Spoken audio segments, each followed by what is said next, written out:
आज आपण गाजर आणि बीट यापासून हलवा तयार करतोय। याकरता लागणारं साहित्य म्हणजे किसून घेतलेलं गाजर, त्यानंतर बीट, बदाम जे की कापून घेतलेले आहे, आणि विलायची पावडर आणि तूप, आणि त्याचबरोबर दूध आपल्याला यामध्ये लागणार आहे। तर सर्वप्रथम आपण कढईमध्ये 2 चमचे तूप घालून घेऊ। हे तूप माझ्या मी घरीच तयार केलेलं आहे।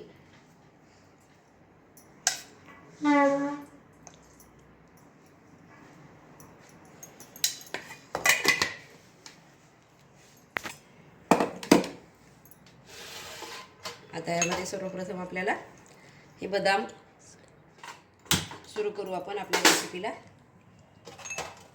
तूप आपलं पातळ होत आलेलं आहे। यामध्ये आता थोडेसे बदाम टाकून घेऊ।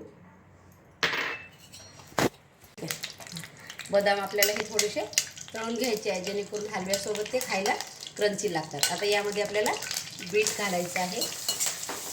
मोजून मी घेतलेला आहे 1 वाटी, आपण अंदाजे घेऊ शकता। आणि ह्याच वाटीने आता आपण यामध्ये गाजराचा खीस घालून घेत आहोत।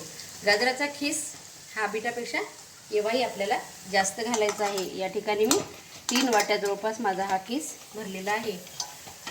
तुम्ही अर्धा-अर्धाही टाकू शकता, परंतु थोडं बीट हे उग्र वाटते, त्यामुळे मी थोडंसं कमी वापरलेलं आहे। खीस आता आपण हा यामध्ये टाकून घेतला आहे। आता याला छानपैकी परतून घ्यायचं आहे।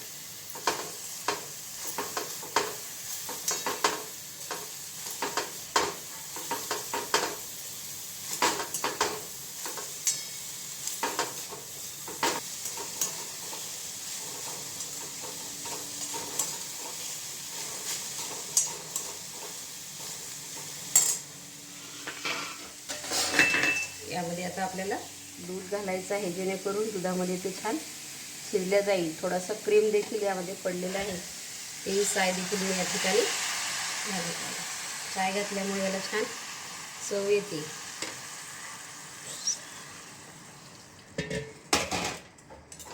थोड्या वेळ आता ह्याला शिजवून घ्यायचं आहे, आणि शिजत आल्यानंतर यामध्ये आपल्याला साखर घालायची आहे।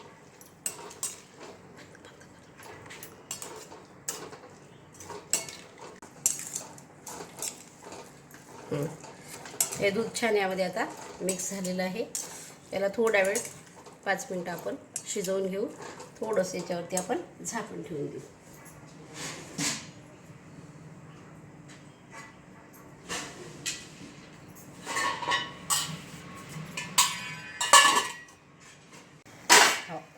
दूध यामधलं आता पूर्णपणे आटलेलं आहे, आणि गाजर आणि बीट देखील छान शिजलेलं आहे। रंग देखील खूप छान आला आहे।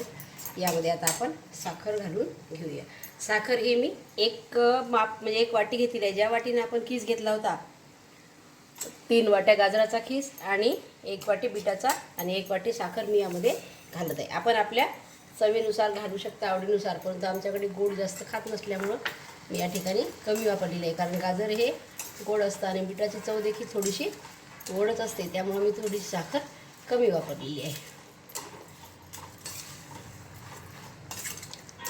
अतिशय छान कलर याला आलेला आहे। वरून आता आपण परत थोडंसं यामध्ये तूप ॲड करू।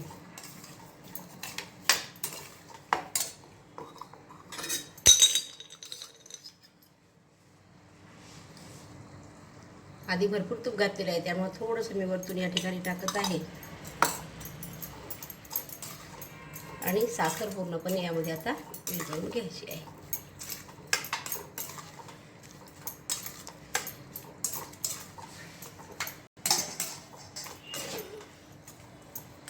साखरेचं पाणी झालेलं आहे थोडंसं। आता आपल्याला परत ह्याला साखरेमध्ये शिजू द्यायचं आहे। टाकले मी। गाजराचा हलवा आपला आता होत आलेला आहे। यामध्ये आपण विलायची ॲड करू। विलायची पावडर त्याच्यामध्ये मी टाकत आहे,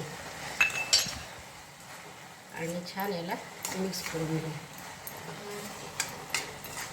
शेवटी विलायची घातल्यामुळे याला छान स्वाद येतो।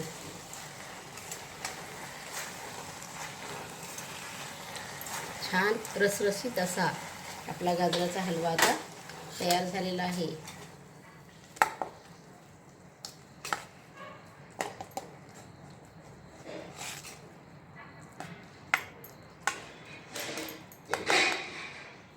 वर आपल्याला असे बदामाचे काप याच्यावरती घालून घ्यायचे आहे.